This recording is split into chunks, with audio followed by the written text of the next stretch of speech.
What's up, guys? Welcome back to Beaneater Buzz. Jordan Hunt here.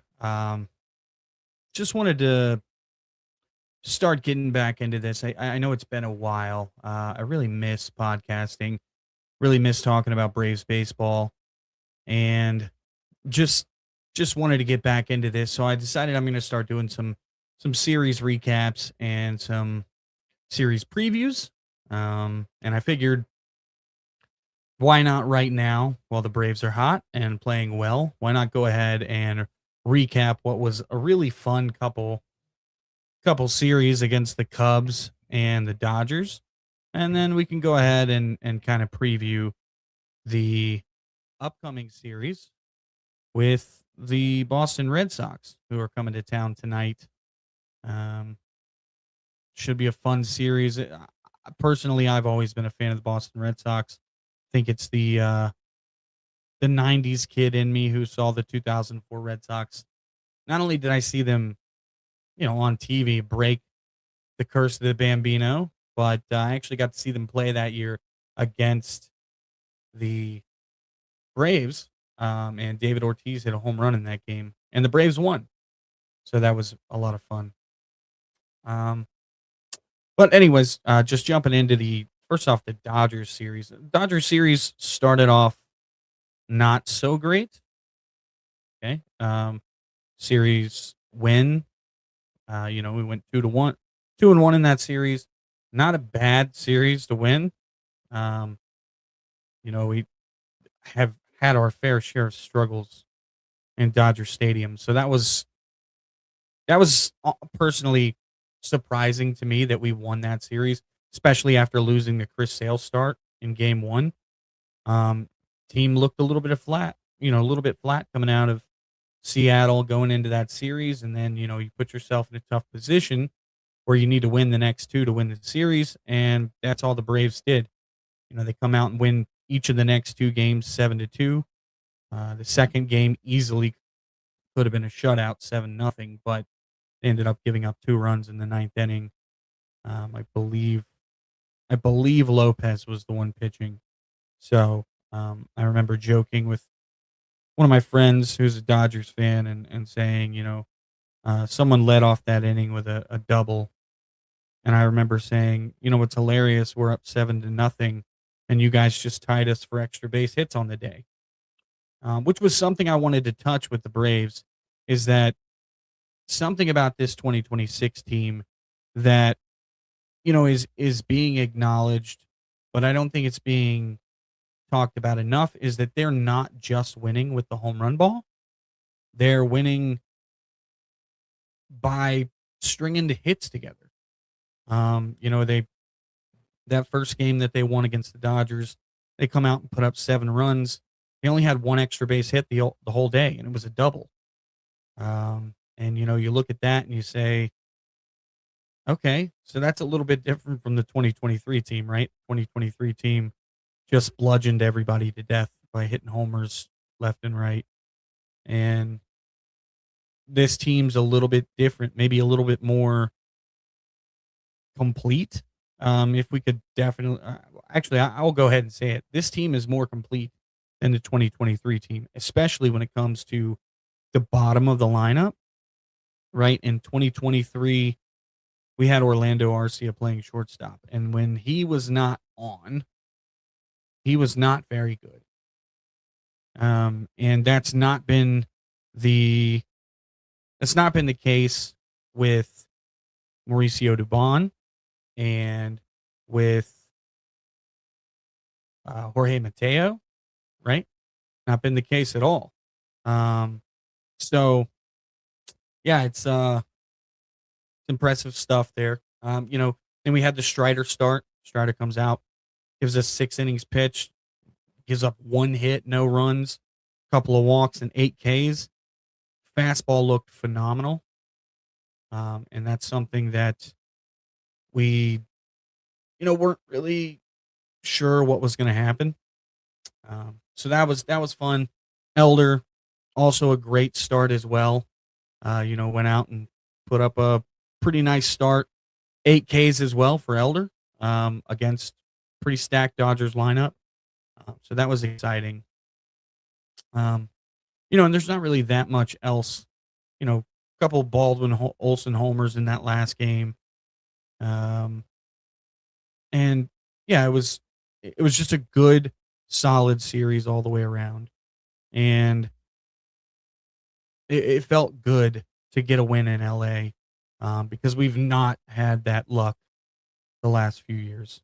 Um, but moving on to the Cubs series, or yeah, moving on to the Cubs series. Cubs series felt like we were in command the whole time, even though we really weren't. That first game we got behind a little bit, ended up coming out, and you know, the offense kind of came back and put us back in front. Um, and kind of what we've seen all year. These guys just keep fighting, and it's been fun for sure. Um, and then in that first game, Grant Holmes started. I think we can all agree at this point that Grant Holmes is not going to be a starter long term. So we will definitely have to, answer that question pretty soon. It feels like, and it's going to be a little bit tough. Uh, Not really sure exactly when Waldrop is scheduled to be back, but my feeling is that when Hurston Waldrop is ready, it's pretty much going to be, hey Holmes, you're going back to the bullpen. Um, but other than that, the bullpen was great, and Walt Weiss, as he has been aggressive, and in those first two games against the Cubs, he was very aggressive, trying to get wins. And then, in the second game, since I'm kind of hinting at that, second game, they come out. It's 1-1 most of the game. Drake Baldwin homers in that game off a pitch that nobody has any business hitting a home run on. And then, we kind of piddle around for a few innings. And then we get to the eighth inning, and it's like the Braves are like, okay, guys, it's time to show up to work. And Mike Yastrzemski ends up with a big hit. Oh, didn't even mention Mike Yastrzemski's first home run in the first game of that series. His first homer of the year as a Brave. Big homer. It's a go-ahead two-run shot. Got to touch on that. Um, and then, like I said, the Mike Yastrzemski gets a big hit in that game two spot, and then Mauricio Dubon comes up and hits a bomb and puts us up 4-1, and it feels like this team's unstoppable. And then the next day we get humbled a little bit, right? We get shut down by Ben Brown and the rest of the Cubs pitching staff, and then Chris Sale, God love the dude. He's getting no run support.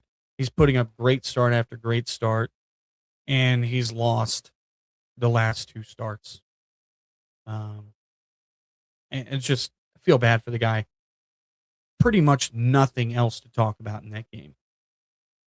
Ian Happ went deep, hit an absolute tank off of Reynaldo Lopez, and outside of that, nothing else really in that series.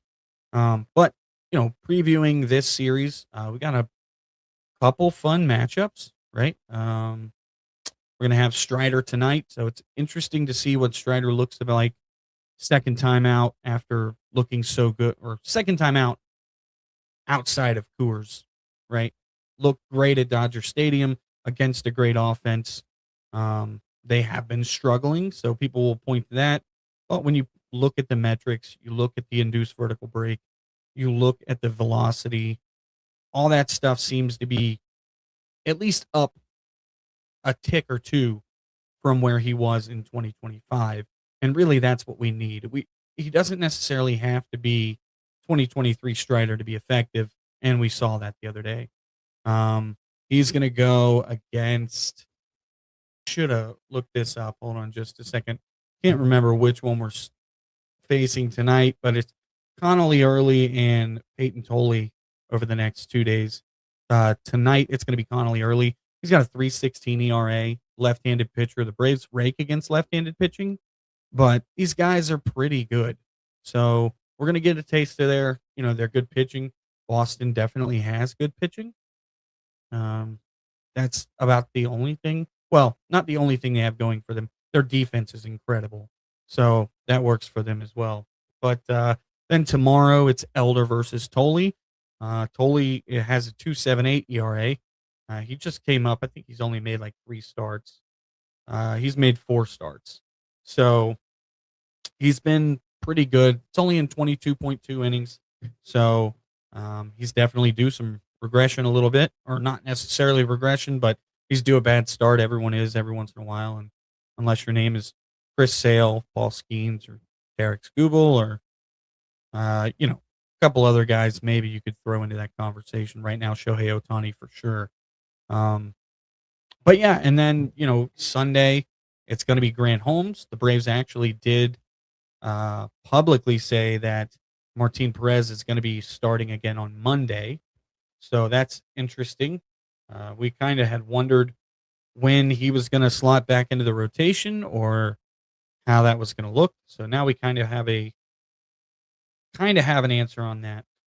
Sunday, the Braves are throwing Grant Holmes, but we don't know who the Red Sox are throwing yet. I believe I saw a clip from a Red Sox pod earlier today, and I believe they said Brian Bayo is kind of the guy that they think is going to start.